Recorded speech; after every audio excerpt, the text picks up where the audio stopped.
NASA has selected someone to be the next provider for their moon missions. And guess who they chose? Well, you're gonna have to stick around and find out who. In the meantime, you might as well just click that subscribe button, like the video, and turn on notifications so that you never miss when I upload. Let's get into it.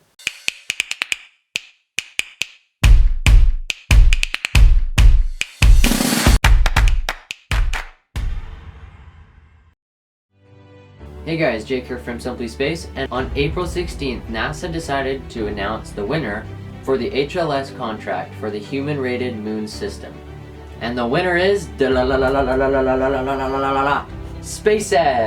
They won with their Starship design. Well, I think everyone knew this was coming. Now this is a little bit surprising, because NASA decided to choose the design that looked the least like their Apollo competitors. I mean, like the other companies looked exactly like the Apollo landers. I mean, why wouldn't they go with something that looks the same? Because continuing on generations and stuff. Now some people are thinking like Elon Musk would just pull up your skirt, get over there, and get it done. But that's not how it works. There's money and planning and everything has to go perfectly for a moon landing. Yes, I'm talking to you guys. People who think that Elon Musk can just go and do this. The biggest concern is budget, and SpaceX showed that their Starship design has a way smaller budget by at least $118 million. Now that's a lot of money. Even for a big government-funded company, that's still a lot of money. Because that's another $118 million that can be spent on other things, and even pay their employees more. And who knows, maybe NASA will give out some free swag with the money they saved.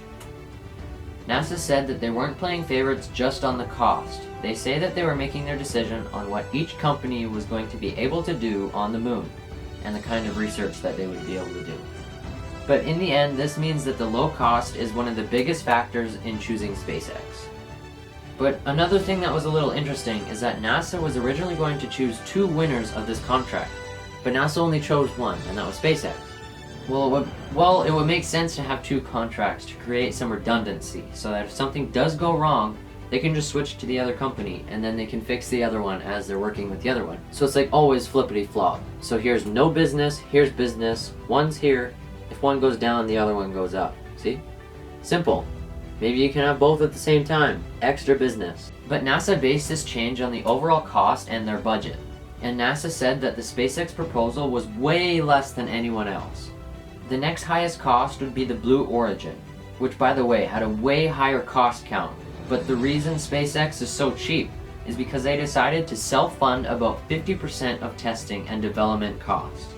So that's a little bit risky because SpaceX is putting their own money into their program and hoping that it works. And if it doesn't, they lose a lot of money, like a ton.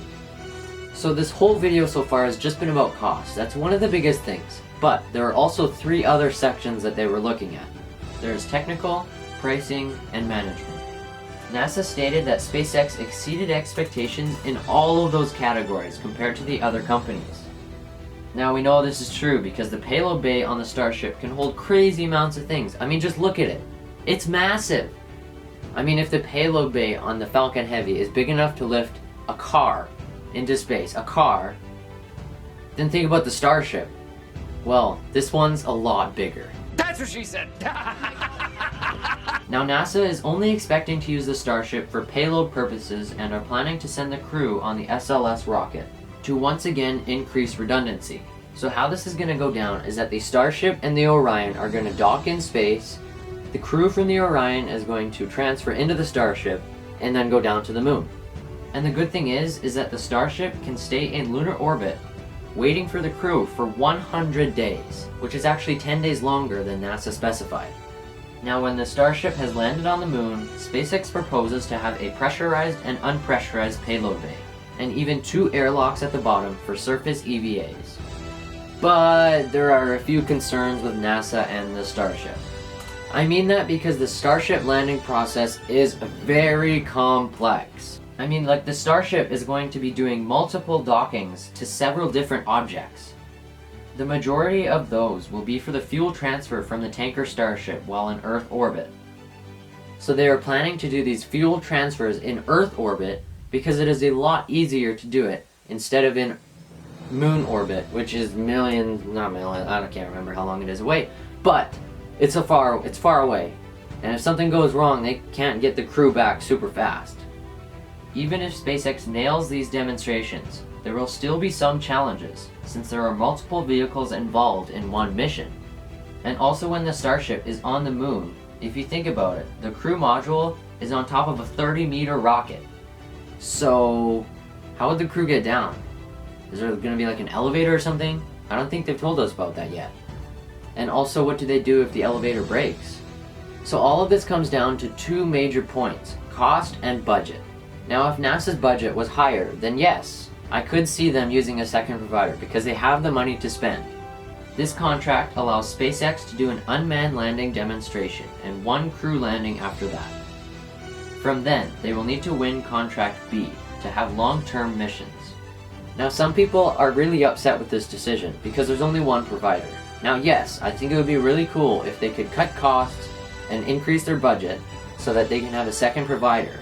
So that brings us to the end of this video. Make sure to subscribe, and by the way, we're only at 35 subscribers. Let's get to 50, okay? If we get to 50, then I promise a vlog video. That'd be pretty cool. If you want to see me do a vlog video, then subscribe and share this video with your friends and tell them to subscribe. Deal. Shake my hand. No wait, COVID, elbow bump. And I'll see you in the next video.